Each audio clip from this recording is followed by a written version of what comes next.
सबसे पहले आप सब तमाम आदरणीय चाचा भैया माई बहन बेटी जे भी लोग बा सभी लोग के हम गायक प्रमोद प्रेमी सबके ये से प्रणाम करतनी। आप सभी को श्रीवाद स्वरूप ताली से स्वागत कर दी सर। और अभी इस मंच पर प्रमोद प्रेमी जैसे महारथी की बात हो, एक बार जोरदार ताली मोहब्बत के साथ बजाइए। आपके परिवार का एक ऐसा बेटा जो जमीनी पे अपना पांव रखता है और आपके फुलवारी का फूल है, वो कृष्ण की बांसुरी है, आपका अनुराग है, आपका राग है, वो भोजपुरी का सरताज है जिसको आपने जिंदा किया है। प्रमोद प्रेमी यादव जी गायक और अभिनेता, आपके परिवार का बेटा जब खड़ा होता है वही भोजपुरी आंचल खड़ा होता है। एक बार तनी हल्ला करके ताली बजाओ लो, मोहब्बत के साथ बोला रहा। चूंकि भोजपुरी के गायक और अभिनेता प्रमोद प्रेमी यादव जी का जब मंच हो तो मंच का काज ऐसा हो जाना चाहिए, साज बाज बड़े मोहब्बत के साथ बजे। तो शत्रुघ्न भैया ने सब कुछ ठीक कर ली, सब कुछ मिजाज में आ जाए और आई। अब हम बड़े आदर के साथ बुला रहे बनी ओह कलाकार के मां सरस्वती पुत्र गायक और अभिनेता श्री प्रमोद प्रेमी यादव जी के मंच पे जकरा के सुने खातिर आप सब बड़े इंतजार से आज अच्छा लगा। पुण्यतिथि के कार्यक्रम स्वर्गीय भगवान सिंह जी के बाटे मंच भी अभी आप में लाजवाब बाटे।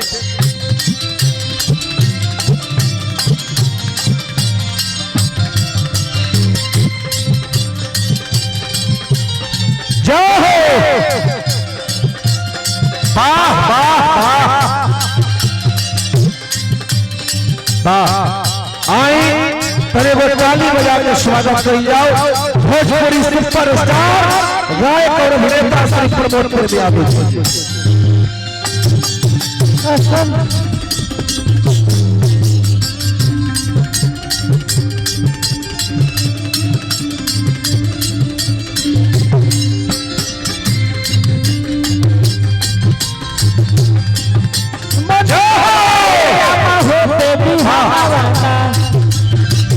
गंगा जी के तीरवा देवी मैया के मंदिरवा, ए रामा होते बिहानवा, ए रामा होते बिहानवा, कोरेली आसनवा हो की होते बिहान।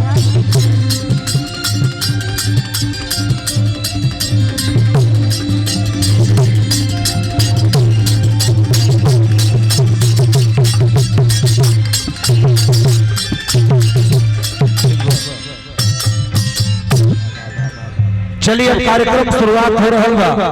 आप सबके बीच में आप सबके कुल के वैसा फूल जाज भोजपुरी जगत पे हर जगह भारी बाटे, तनी को ताली बजा के स्वागत कर दिया जाओ।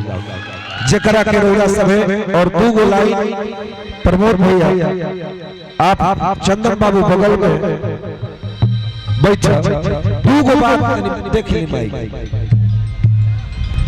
Hello hello hello hello hello chorus वाला माइक पर हवा भाई। Hello hello hello hello hello hello hello hello hello hello hello. सबसे पहले आप सब तमाम आदरणीय चाचा भैया माई बहन बेटी जे भी लोग बा सभी लोग के हम गायक प्रमोद प्रेमी सबके ये से प्रणाम करतनी। आप सभी को श्रीवाद स्वरूप ताली से स्वागत कर दी सर। वाह, आज बहुत टोन बोल रहा है। आज हमने के ये मंच पर आदरणीय नंद कुमार नेता भूखा, बड़े भैया राजेश यादव मुखिया जी, सभी लोग जुटल बा, सभी लोग के दिल से धन्यवाद। माननीय हमारे विष्णु बाबा, छोटा भाई चंदन और प्रथम पुण्यतिथि के अवसर पर स्वर्गीय हमारे भगवान सिंह यादव जी के पुण्यतिथि में सभी लोग जुटल बा। तो आप सब इस सभा में जुट के इस सभा का शोभा बढ़ाने बनी, तो बहुत बहुत दिल से धन्यवाद आप सब। बहुत ही बढ़िया स्वर सम्राट विष्णु बाबा के मुखारबिंद से आप सब निर्गुण के कार्यक्रम सुनने हम हो चाह की हाजिरी लगा लेना जी। शंकर पाहुन के पिताजी के आज प्रथम पुण्यतिथि, अगला बार दादी में यहाँ के हमारे रहने का। तो चली वही दरबार में चले के बका।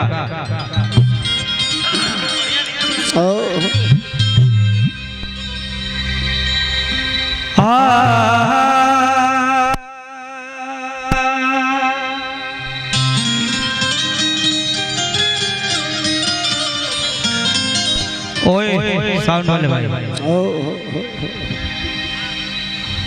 इधर इधर इधर देखो।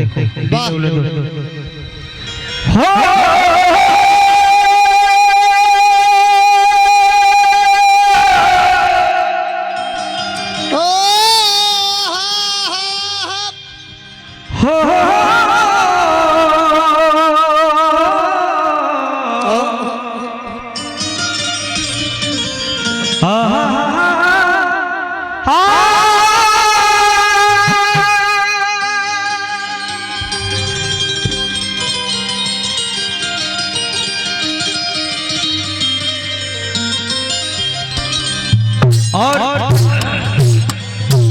ये सारे मीडिया भाई लोग आए, बहुत बहुत धन्यवाद आप सबके। और जे भी आई यह कहबा का ओम जयंती मंगला काली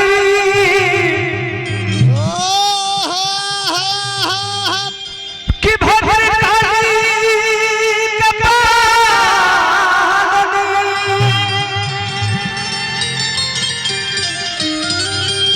दुर्गे क्षमा शिवा धात्री